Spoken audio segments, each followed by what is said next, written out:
Bom dia a todos, sejam bem-vindos à nossa aula assíncrona. A gente iniciou a gravação da aula, vocês só, por favor, me deem novamente um retorno em relação ao áudio e à tela, se vocês estão vendo perfeitamente e ouvindo. O áudio está bom, mas não está apresentando, não. Não está apresentando? Tá. Então, vamos lá.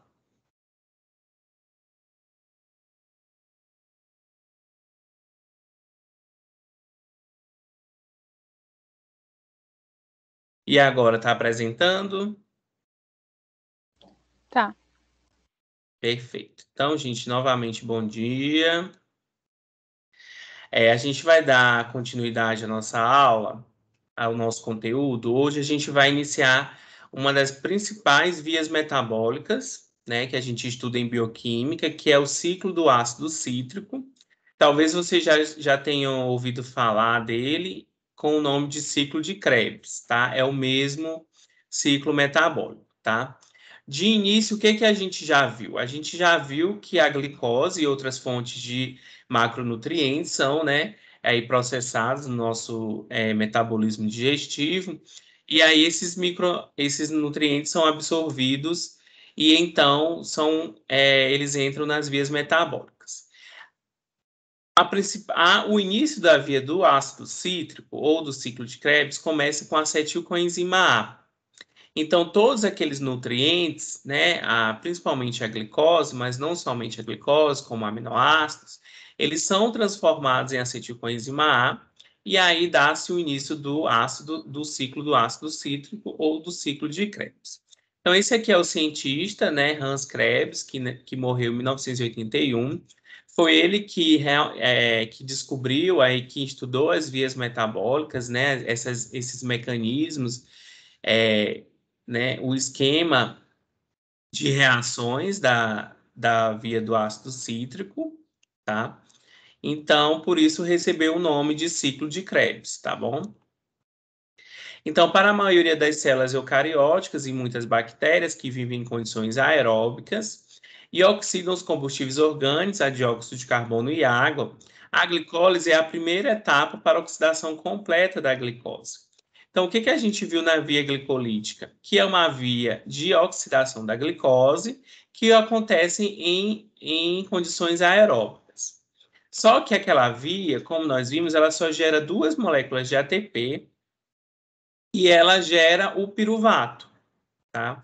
O piruvato depois ele é convertido para oxalacetato, que também alimenta o ciclo de Krebs, tá bom? Mas então é uma energia muito pouca que é gerada pela via glicolítica.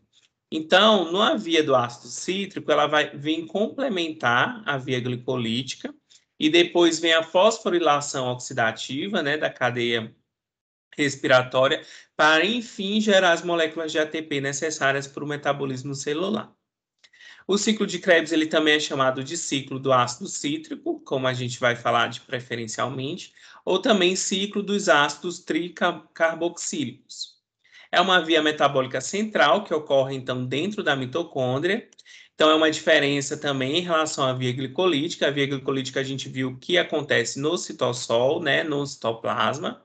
Esse piruvato, então, essa acetilcoenzima A, ela é internalizada, então ela vai para dentro da mitocôndria.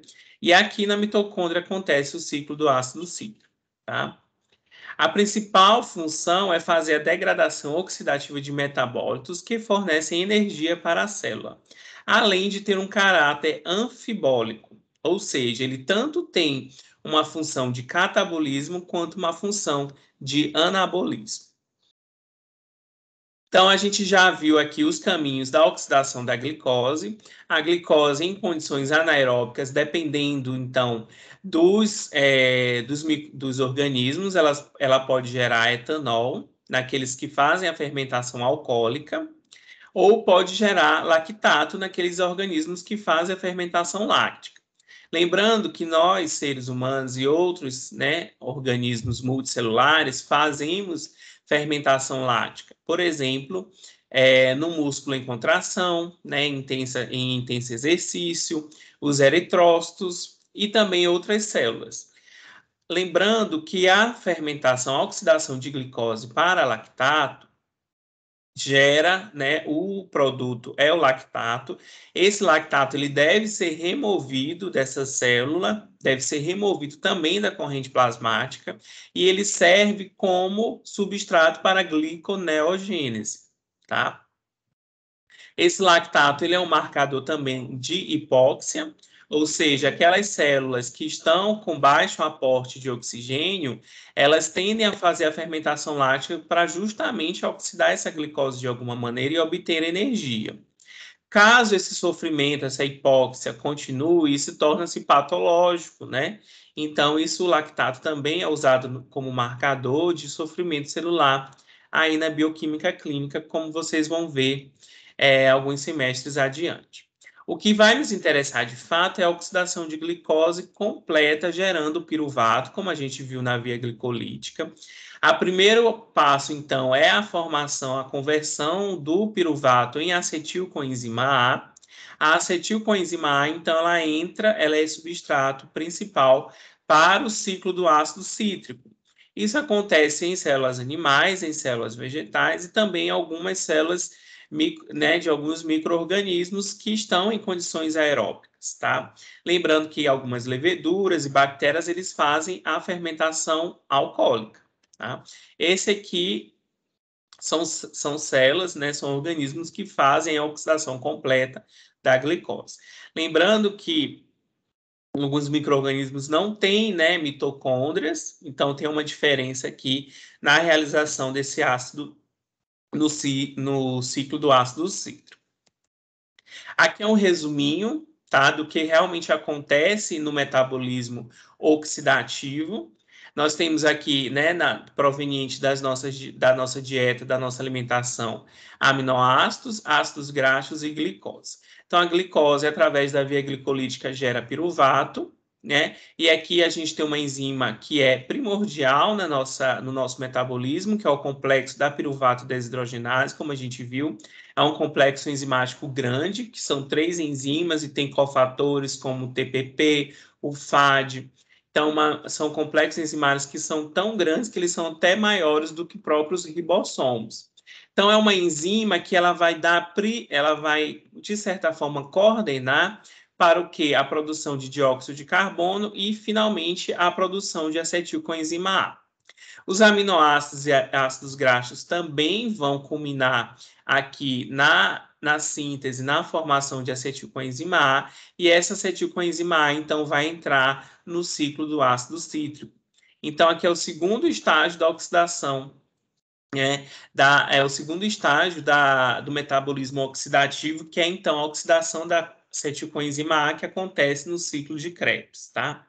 No estágio 3, que a gente vai estudar na próxima aula, é a transferência desses elétrons que são gerados, está vendo como em todas essas vias, na via glicolítica, no processamento de aminoácidos, na via dos ácidos graxos, são gerados elétrons livres.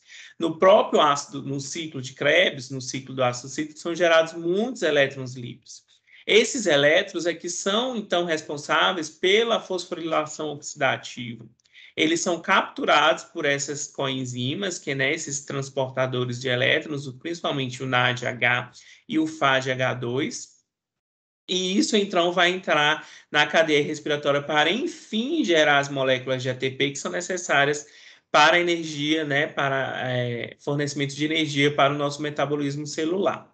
Então, vocês percebam que é um metabolismo complexo, arrojado, que tem muitas enzimas e reguladores envolvidos e é sempre em cadeia, tá? Então, é muito também regulado, tá? A acetilcoenzima A, produzido através do piruvato, através, né, do metabolismo de aminoácidos e ácido graxo, ele é oxidado no ciclo de Krebs, como a gente já falei. Também a produção no ciclo de Krebs do dióxido de carbono, como a gente pode ver aqui, tá? E os elétrons, que depois, né, são removidos, né, são transportados principalmente pelo NADH e FADH2. Paralelamente a esta oxidação, o ciclo de Krebs produz compostos utilizados como precursores para a biossíntese. Então, o ciclo de Krebs ele é importante de vários sentidos. Ele é importante porque ele está oxidando, então, a glicose, lá na primeira etapa, né? Isso aqui é um precursor. Está gerando elétrons livres, que são o quê? Fontes de energia para geração, enfim, de ATP. No ciclo do ácido cítrico são gerados também precursores, então a gente lembrou da gliconeogênese, que usa o oxalacetato para a produção de novas moléculas de glicose quando for necessário. Então, o ciclo do ácido cítrico também tem essa função. Como é um ciclo, uma molécula de oxalacetato poderia, em princípio, oxidar uma quantidade indefinida de dióxido de carbono. Então, ele é um ciclo que pode ser regulado em várias etapas. A gente tem algumas etapas que são primordiais ou principais, mas aqui o oxalacetato ele pode ser reciclado nesse ciclo. Então, por isso que aqui é de fato, né, de forma até, se a gente for ver na teoria, indefinido, tá? O processamento, o acontecimento desse ciclo. Aqui está a relação, né, mais detalhada entre o ciclo do ácido cítrico e a fosforilação oxidativa, né? O ciclo do ácido cítrico ele constitui o primeiro estágio na respiração celular e retirada de elétrons de alta energia dos compostos de carbono na forma de NADH e FADH2. Que compostos de carbono são esses? Os compostos, né, os micronutrientes que a gente obtém através da dieta, principalmente ácidos graxos, glicose e aminoácidos, que são transformados aqui em acetilcoenzima A. A glicose em acetilcoenzima A, a gente viu que faz primeiro em piruvato, na via glicolítica, e depois na formação da acetilcoenzima A. Ok? O ciclo do ácido cítrico produz NADH e FADH2, que são extremamente importantes para a fosforilação oxidativa, que acontece aqui na membrana mitocondrial. Esses elétrons reduzem o oxigênio para gerar um gradiente de prótons, que é usado para sintetizar o ATP, aqui nessa via. Tá? Então, a principal importância aqui a importância principal do ciclo do ácido cítrico é a geração desses precursores, NADH e FADH2, que são extremamente importantes para, enfim, a geração do ATP. Aqui é novamente um vínculo entre a via glicolítica que a gente estudou, que foi a primeira via aí de metabolismo de carboidratos, que gerando piruvato, né, que sai também dióxido de carbono, 2 elétrons livres, mas o que é de fato importante é a produção de acetilcoenzima A. Alguma dúvida, gente, até aqui?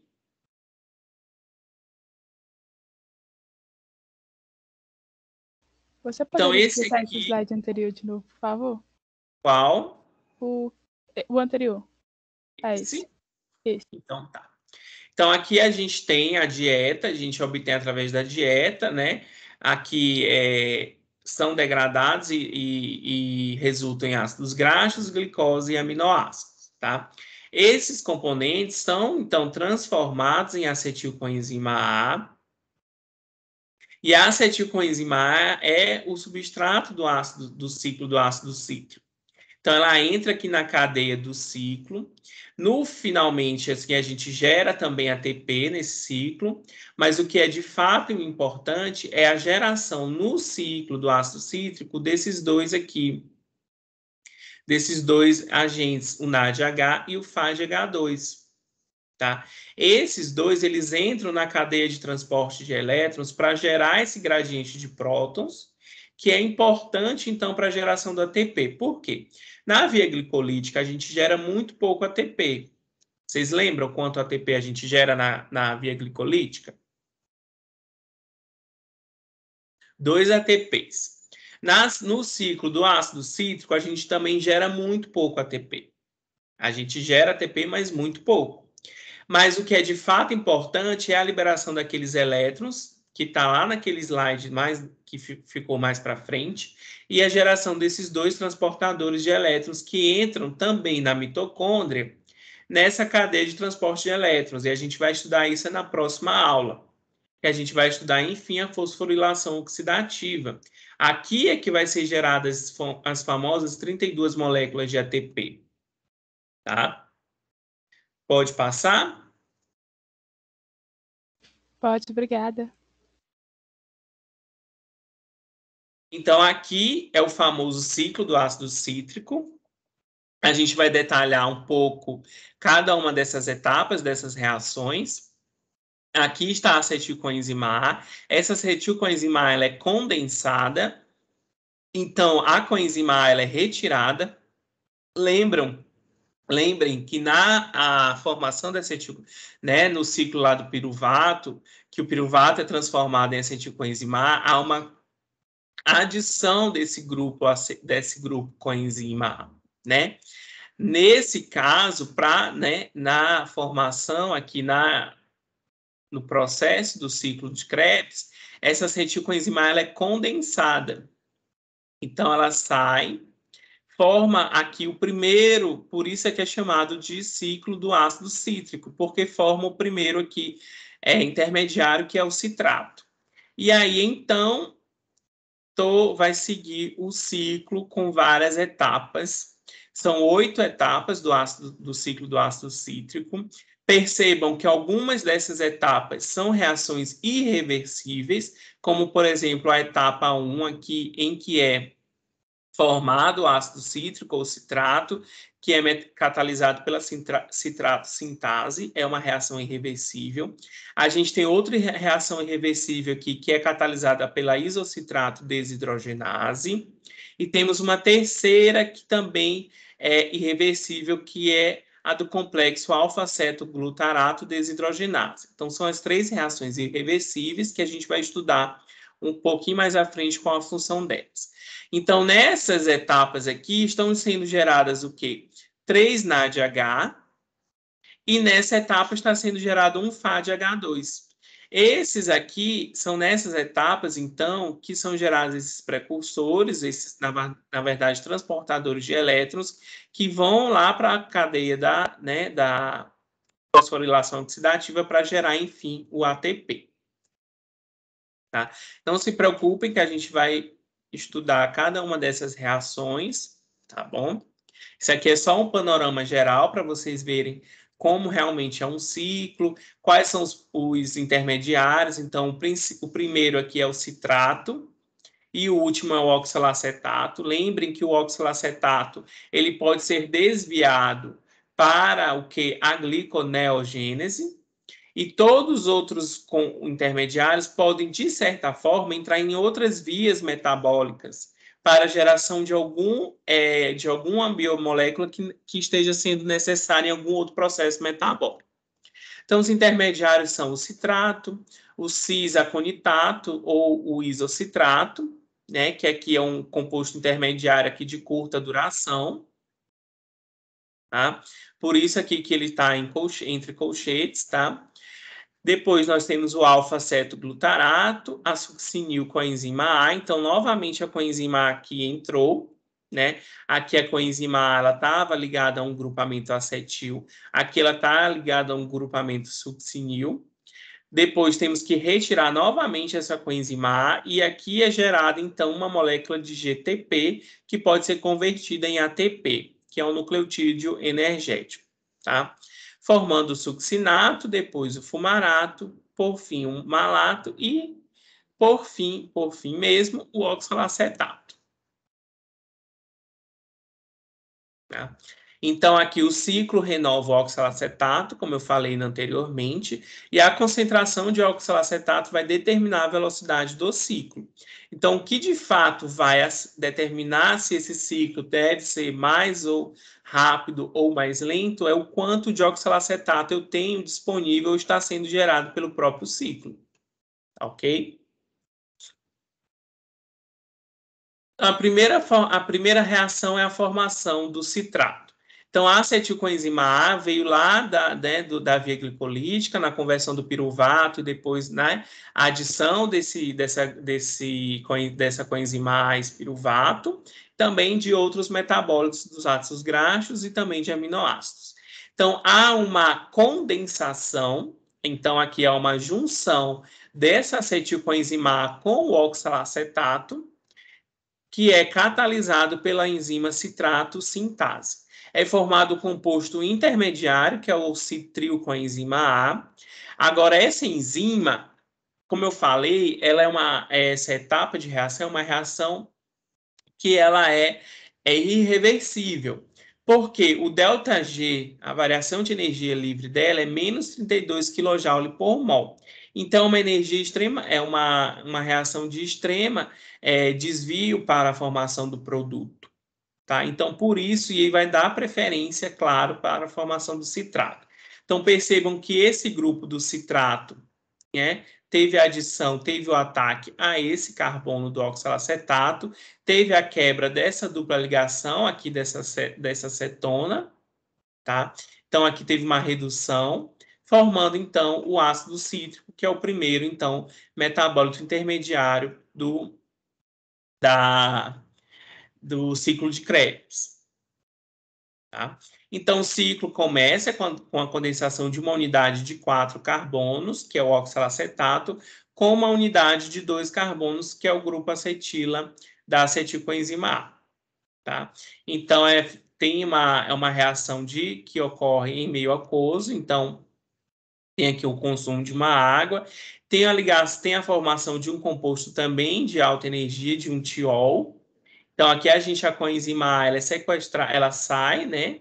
Então, ela sai na formação, ela captura um hidrogênio dessa reação aqui, formando esse tiol. Esse restante de hidrogênio é aqui ligado a esse oxigênio para formar essa hidroxila aqui. Essa enzima, que é a citrato sintase, por que ela tem aquela reação extremamente que favorece a formação do produto? Porque ela é aquela enzima que tem um controle alostérico, ou seja, nós temos dois substratos aqui, que é o oxalacetato e a acetilcoenzima A. O oxalacetato ele funciona como um modulador ou efetor dessa enzima. A enzima ela tem um sítio catalítico, ou um sítio de ligação para o oxalacetato. Quando esse oxalacetato liga seu sítio ativo, ou seu sítio catalítico, essa enzima muda-se a sua conformação. Lembrem que a gente estudou isso lá nos primeiros, né, quando a gente estudou enzimas de moduladores enzimáticos. A partir do momento que esse oxalacetato liga-se aos seus sítios catalíticos e muda sua conformação da enzima, então tem aí a criação de um sítio de ligação para então acetilcoenzima A. Então ela evita que outros, por exemplo, a succinil, esse outro intermediário, né, o citrilcoenzima A, ligue-se a essa enzima. Então aqui, por isso que ela é uma enzima extremamente específica e vai dar prioridade, vai dar aí, irreversibilidade para a formação do citrato. Tá? Então, é uma cinética sequencial ordenada, ou seja, primeiramente liga-se o oxalacetato, com essa ligação então a criação do sítio de ligação para acetilcoenzima A, e então vai ter a condensação, oxalacetato mais acetilcoenzima A para formar o citrato.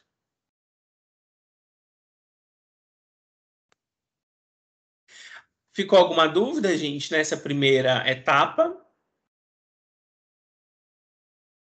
A segunda etapa é a formação do isocitrato via cis-aconitato. Então, aqui são reações reversíveis. Então, aqui a gente tem uma aconitase, que é essa enzima que faz essa catálise, ou formalmente chamada de aconitato hidratase.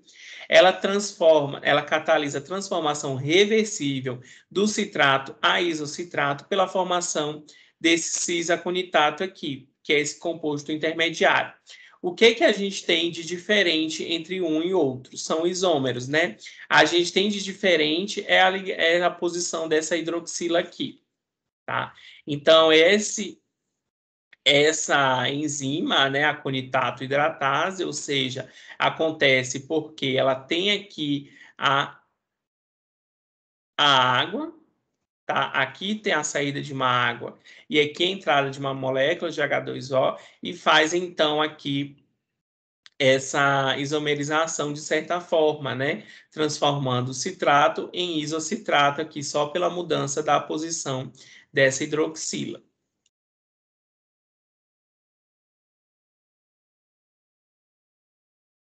A terceira etapa do ciclo é a oxidação do isocitrato a alfa-cetoglutarato e dióxido de carbono. Então, aqui a gente tem uma uma reação um pouquinho mais complexa, né? Vamos só ler aqui a explicação.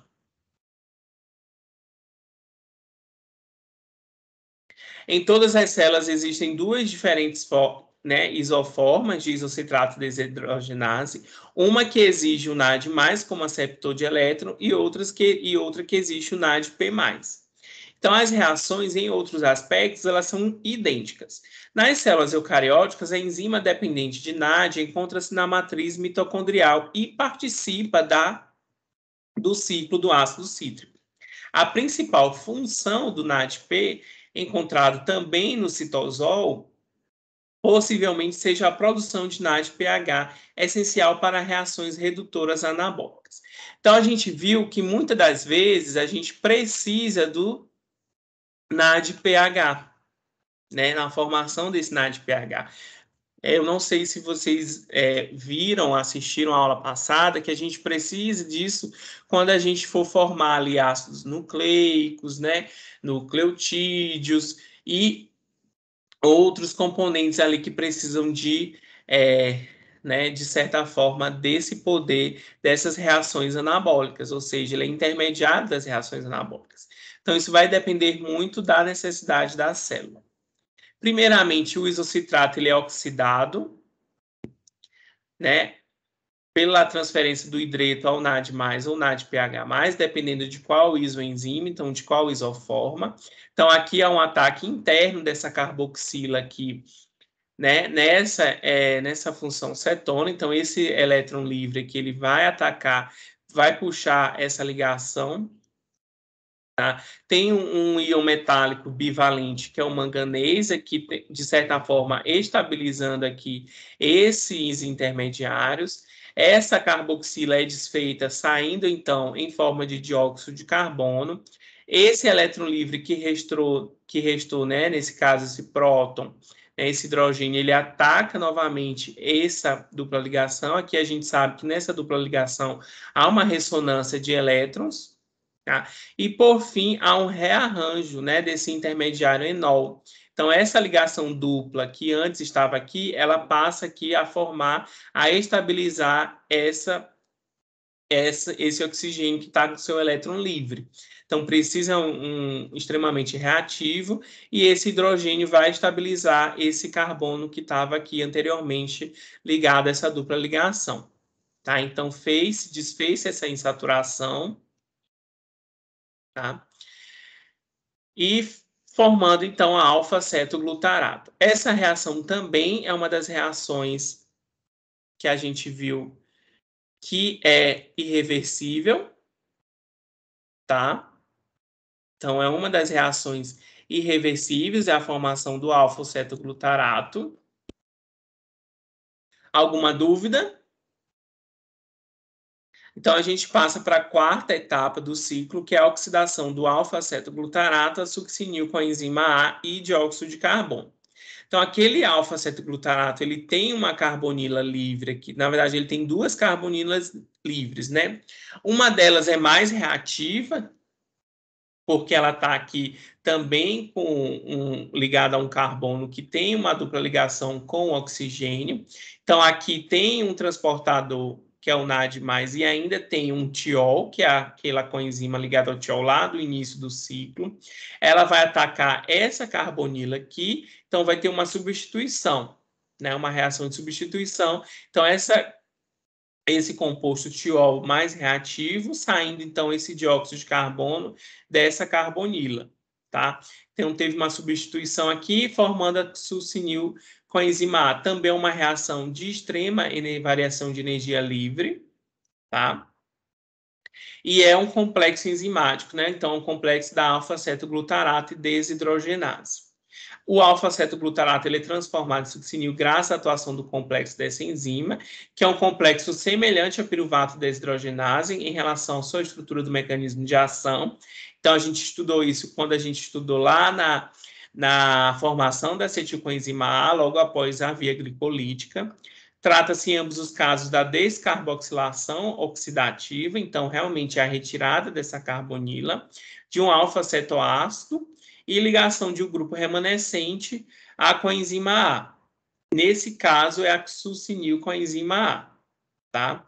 Que é formando um tiéster, que é um composto de alta energia, com participação ainda do cofator da tiamina pirofosfato, TPP, ácido lipóico, FAD e NADH+, que então é reduzido para NADH.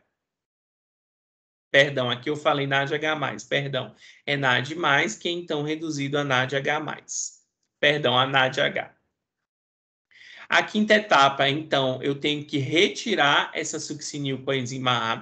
Todas as vezes que a gente tem uma retirada de uma coenzima A, né, ligada aqui ao seu a succinil ou acetil, há a formação, a formação de uma molécula de energia.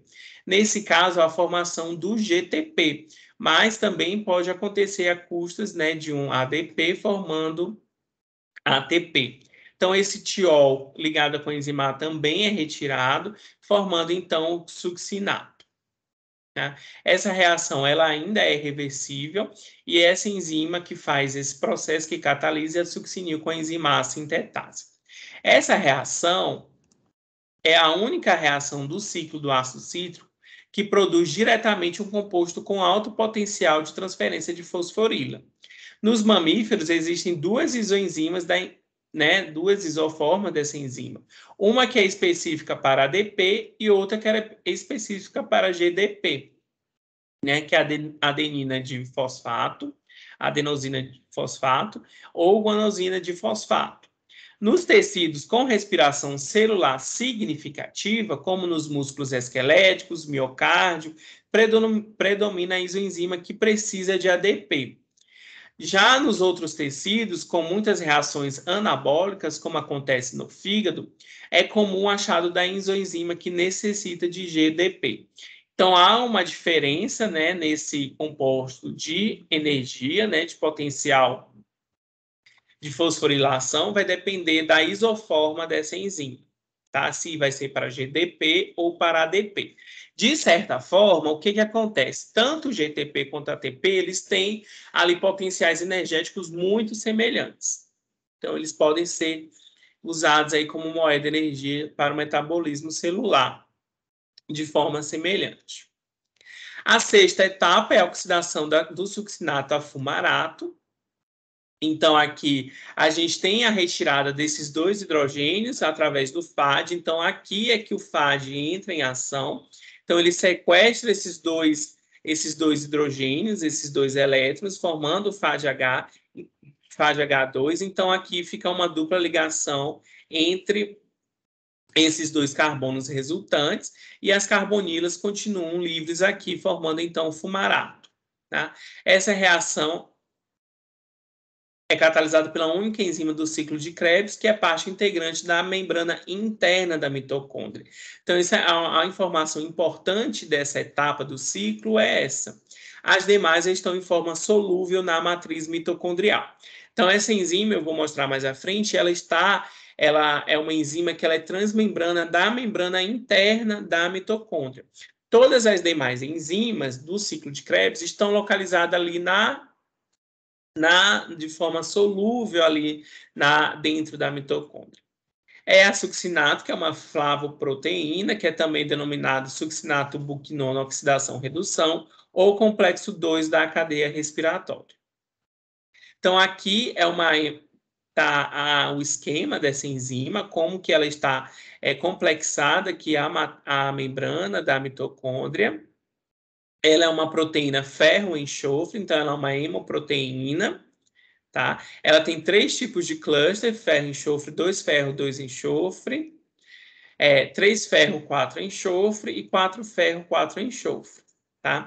A succinato desidrogenase, ela consiste de uma subunidade de 70 kDa e uma outra de 27 kDa, que difere de outras enzimas no ciclo de ácido por estar embebida, então, aqui na membrana mitocondrial interna. Na verdade, resumindo, a succinato desidrogenada está diretamente associada à cadeia de transporte de elétrons. Então, é ela que faz aquele elo entre o ciclo do ácido cítrico e a fosforilação oxidativa para a formação do ATP. Então, de fato, por isso é que ela está aqui localizada na membrana da mitocôndria. Ela faz essa ligação entre o ciclo do ácido cítrico e a fosforilação oxidativa, para, enfim, a formação das moléculas de ATP. Alguma dúvida, gente?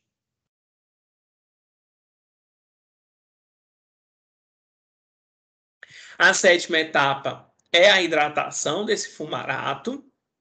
Então, aqui é a fumarase, a enzima catalisadora. Ela catalisa a hidratação dessa ligação dupla, que é trans, do fumarato, mas não catalisa a ligação cis. Então, aqui a gente tem, né, uma posição trans. Então, aqui nós temos essas carbonilas, né, em lados opostos aqui do plano. Então, essa enzima, ela faz desse somente, né, com um substrato, essa substância, né, posição trans, tem a formação de um intermediário, que é o carbânio do estado de transição. Então, aqui, essa tem uma hidroxila ligada aqui também, tentando estabilizar esse carbono. Depois, há uma ligação de hidrogênio, formando o L-malato. Então, resumindo, teve a quebra dessa dupla ligação. Na direção inversa, o L-malato para fumarato, né? A fumarase ela é igualmente estereoespecífica. Então, ela não tem como substrato D-malato, só o L-malato. Então, essa enzima ela tem especificidade isomérica. Por fim, a última etapa é a oxidação do malato ao oxalacetato. Então, aqui, novamente, a participação da nicotinamina, adenina, né? O NAD+, formação do NADH, mais um íon aqui livre, né? Então, como a gente viu, somente o L-malato é substrato para essa L-malato desidrogenase. O equilíbrio dessa reação é muito deslocado para a esquerda, então, para a formação da L-malato, sobre condições termodinâmicas padrão. Porém, nas células intactas, o oxalacetato é continuamente removido pela reação altamente exergônica da citrato sintase. O que a gente está vendo aqui nessa reação? O que é importante a gente falar? Primeira coisa, é uma enzima estéreo específica, então ela usa somente o substrato, a forma L, o isômero L. O texto está falando que o equilíbrio seria deslocado para a esquerda, por essa enzima. Olha como é a variação de energia livre aqui. É uma variação positiva. Então, de fato, não haveria a formação do oxalacetato. Mas o que acontece? A outra reação, que é a primeira reação, ela é extremamente negativa, vocês lembram, né? Então, ela, a todo momento, esse oxalacetato ele é retirado aqui desse ciclo. Seja na via da gliconeogênese ou seja do próprio ciclo de Krebs. Então, vou ter muito menos produto disponível. Então, de certa forma, vai formar, é um mecanismo para formar o oxalacetato, tá? Por causa da reação que também é muito, né, que tem uma variação de energia livre muito negativa, que é a catalisada pela citrato sintase, tá? Então, esse oxalacetato é a todo momento removido, então por isso vai ter que ser, se ele é a todo momento removido, ele também tem que ser a todo momento produzido. Alguma dúvida, gente, até aqui?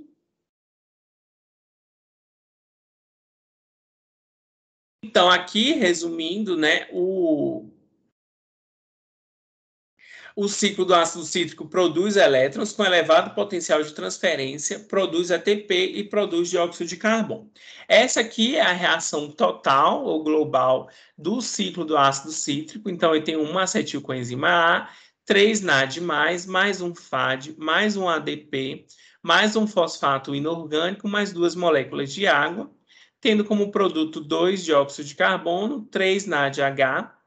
Então, aqui o que mais nos interessa são esses 3 aqui. Esses 2 e esses elétrons livres também, que entram na cadeia da fosforilação oxidativa. O CO2 ele é eliminado da célula, Então, ele é capturado aí pela hemoglobina e pela respiração nossa. Então, pela expiração, ele é eliminado. Tá? E o que vai realmente nos interessar são esses que estão marcados. 2 átomos de carbono entram no ciclo, na condensação com uma acetilcoenzima A e o oxalacetato. 2 átomos de carbono deixam o ciclo na forma de dióxido, nas descarboxilações. Então, a gente viu também que tem uma descarboxilação tem 2 descarboxilações, uma pela isocitrato desidrogenase e outra pela alfa-cetoglutarato desidrogenase, que são reações irreversíveis. 4 pares de átomos de hidrogênio deixam o ciclo em 4 reações de oxidação. 2 moléculas de NAD+ são reduzidas. Uma molécula de FAD é reduzida, como eu falei. É preciso lembrar que a molécula de NAD+ é reduzida na descarboxilação oxidativa do piruvato para formar acetilcoenzima A. Então, lá no início, ela é utilizada. Então, aqui é o resumo do que eu falei. Acetilcoenzima A e oxalacetato se condensam, formando o citrato. Depois o citrato ele se isomeriza para o citrato para isocitrato. Tem a primeira reação aqui também, que é uma das mais importantes, a formação do alfa-cetoglutarato. Então, teve uma descarboxilação. Então, aqui que sai o dióxido de carbono. Uma segunda descarboxilação do alfa-cetoglutarato, saindo outro dióxido de carbono. Então, aqui também saindo 2 NADH. Aqui, né, tem uma adição do succinil da coenzima para a formação do succinil com a enzima A e a formação aqui do GTP ou ATP, dependendo do que da célula em que isso está acontecendo, se no músculo ou no tecido hepático, lembrando que a gente tem as isoformas. E aqui, né, saindo um FADH2 e outro NADH, né? Lembrando que esse oxalacetato, ele também pode sair para a via da gliconeogênese conforme a necessidade. Então, aqui as etapas resumidas. Aqui, qual é o tipo de reação enzimática? Então, por exemplo, há uma reação de condensação, identificada pela letra A, uma reação de desidratação, identificada pela letrinha B, de hidratação pela letra C, descarboxilação e oxidação, e F, uma fosforilação a nível de substrato. Aqui são os grupos prostéticos dessas enzimas. Então, a conitase ele tem um grupo, como a gente viu, de ferro e enxofre. A complexo alfa-cetoglutarato desidrogenase ela é semelhante a piruvato, né? Aquela enzima da conversão do piruvato. Então, ela também tem os cofatores ácido lipóico, FAD e TPP. E a succinato desidrogenase também é uma hemoproteína, ferro enxofre, também tem um FAD aqui como cofator, como um grupo prostético, perdão. E aqui está a reação, tá? Só que é só para identificar melhor as reações para vocês. Embora produza apenas um ATP ou GTP por acetilcoenzima oxidada, o ciclo de Krebs contribui para a formação de grande parte do ATP produzido pelas células, pois a energia da oxidação dessa acetilcoenzima A é conservada sob a forma de coenzimas reduzidas posteriormente, né? Então, FADH2 e NADH. A oxidação das coenzimas é obrigatoriamente feita pela cadeia de transporte de elétrons, então pela fosforilação oxidativa.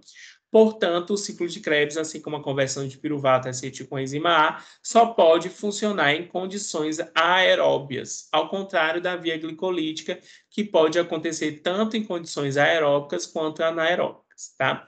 Nos eucariontes, a reação do ácido cíclico ocorre no interior das mitocôndrias, né? Ao contrário da via glicolítica, que ocorre no citoplasma. Aqui está também uma estequiometria, né, o tanto de ATP que é produzido ou consumido na reação. Lembrando que esse ATP aqui é após a fosforilação oxidativa, que a gente vai estudar na próxima aula, tá? Mas é porque esses compostos, NADH e FADH2, contribuem para a formação desse ATP. A produção de NADH corresponde a ATP porque eles são produzidos após o uso, como eu falei. A GTP é uma molécula energética semelhante ao ATP, como eu também falei. E o FADH2 é um transportador de elétrons semelhante ao NADH. Só tem, né, aqui no caso, é muito mais formado NADH do que FADH2. né, o FAD-H2 ele é formado somente nessa reação da formação do fumarato a partir de succinato. Aqui é outro resumo, né, outro esquema resumido aqui de outra literatura, mas só também como a gente tem uma condensação aqui, uma molécula de 2 carbonos com de 4 carbonos, gerando uma de 6, depois gerando uma descarboxilação, formando uma de 5 carbonos, depois outra descarboxilação formando uma de 4 carbonos e segue com 4 carbonos até o final, que é o oxalacetato. Agora, a regulação. Por que eu preciso regular essa velocidade? Primeiramente, que esse ciclo é acoplado à reoxidação do NAD mais H+, e do FAD-H2, o consumo de oxigênio e a produção de ATP. A cadeia de transporte de elétrons é diretamente acoplada ao ciclo do ácido cítrico. Perdão, aqui está cíclico, né? Foi um erro meu. Eu vou consertar quando eu postar a aula. Então, há 3 reações extremamente exorgônicas com ΔG, variação de energia negativas. Vocês lembram? É a reação da citrato-sintase, da isocitrato desidrogenase e do complexo alfa-cetoglutarato desidrogenase. Então, eu preciso regular essa velocidade, porque se a célula está precisando de muito ATP, esse ciclo precisa ser mais rápido. Se eu estou precisando de muito também oxalacetato, precisa ser mais rápido. Então, eu preciso regular. A mesma coisa para aquelas células que têm um metabolismo mais lento. Eu não posso também acumular muita energia livre, porque eu vou estar... Essa cadeia, elas também formam muitos radicais livres. E o excesso de radicais livres também é prejudicial. Então, eu preciso, muitas das vezes, que esse ciclo seja mais lento. Então, é nessas 3, né, esses são os motivos pelos quais esse ciclo precisa ser regulado. Então, aqui está a regulação, os pontos da regulação da velocidade, né? Primeiramente, a formação da acetilcoenzima A, que é necessária para a entrada do ciclo. Então, se eu tenho menos acetilcoenzima A, consequentemente, esse ciclo vai ser em menor quantidade. Depois, eu tenho aqui o primeiro ponto de regulação dentro do ciclo, que é a condensação da citrato-sintase. A segunda, né, pelo complexo da alfa-cetoglutarato, ela é regulada positivamente pelo ATP, pelo ADP, pela adenosina de fosfato, e regulado negativamente pelo ATP. Ou seja, se eu já tenho muito ATP na célula, eu não preciso gerar muitos elétrons livres aqui. Então, esse ciclo vai ser mais lento ou vai ser inibido. A mesma forma aqui, se eu tenho muito cálcio, né? Perdão, se eu tenho muito NADH e se eu também tenho muito GTP. Eles regulam negativamente, inibindo essas reações enzimáticas. Ao contrário, o cálcio, né, o cálcio iônico, o cálcio 2+, ele regula positivamente essas vias. O cálcio iônico, ele entra na célula como naqueles processos de sinalização celular. Então, a gente precisa do cálcio intracelular para a liberação das vesículas. Então, é quando essa célula precisa de muita energia. Ou seja, se eu tenho uma sinalização ali externa falando, olha, preciso produzir alguma proteína específica, preciso liberar meu conteúdo das minhas vesículas intracelulares. É esse cálcio que sinaliza. Então, ele sinaliza aqui também para a aceleração desse ciclo, tá? Porque eu vou precisar gerar mais ATP para a função celular. Tá? Então, tá aqui, são alguns pontos, algumas observações da regulação desse ciclo. Primeira coisa, a disponibilidade do substrato. Então, se eu tenho muita acetilcoenzima A, né, a concentração nesses substratos, né, na mitocôndria, elas são menores que a concentração da citrato-sintase. Então, eu tenho que ter o compasso entre a concentração do substrato e a disponibilização da enzima. Inibição da reação pelo produto. O produto da reação catalisada pelo citrato-sintase, ou seja, se eu tenho muito citrato, ele é um inibidor competitivo da ligação do oxalacetato ao centro catalítico da enzima. Tenho também uma inibição alostérica, que a gente viu lá o ATP, inibindo a isocitrato desidrogenase.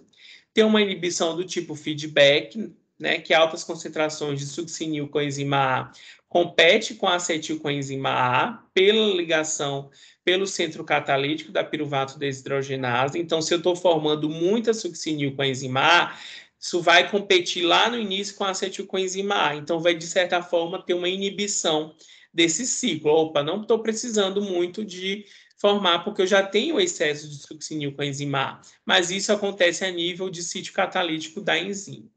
E, por quinto, a fosforilação ao nível do substrato. Então, o complexo de piruvato desidrogenado ele é inativo quando fosforilado. Então, isso ocorre a custas de ADP. A contração no músculo é induzida pelo aumento de cálcio intracelular. O cálcio liberado ativa uma fosfatase que desfosforila e ativa a enzima. Aqui está um pouco, né, da regulação da atividade da piruvato desidrogenado por fosforilação. Então, quando eu tenho aqui, lembrando que é um complexo enzimático, ele está ativo. Se eu fosforilar isso, então está aqui o fosfato e também o cálcio, essa enzima vai estar inativa.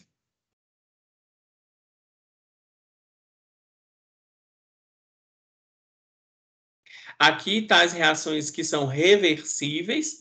Então, a gente já viu as irreversíveis, mas aqui estão as reversíveis. Né? Então, pode também ser formado ou substrato ou produto, que vai depender aqui da necessidade da célula, porque muitos desses intermediários aqui, metabólicos desse ciclo, também são substratos para outras vias, né, de anabolismo.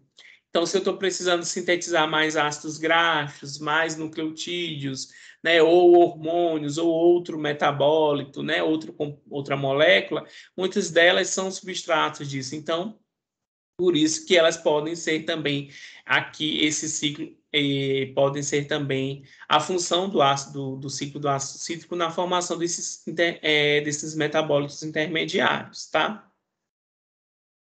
E as reações anapleróticas, né? O que são reações anapleróticas? Elas são importantes, né, para que o ciclo de Krebs continue funcionando e liberando energia na célula, pois tais reações repõem os intermediários do ciclo.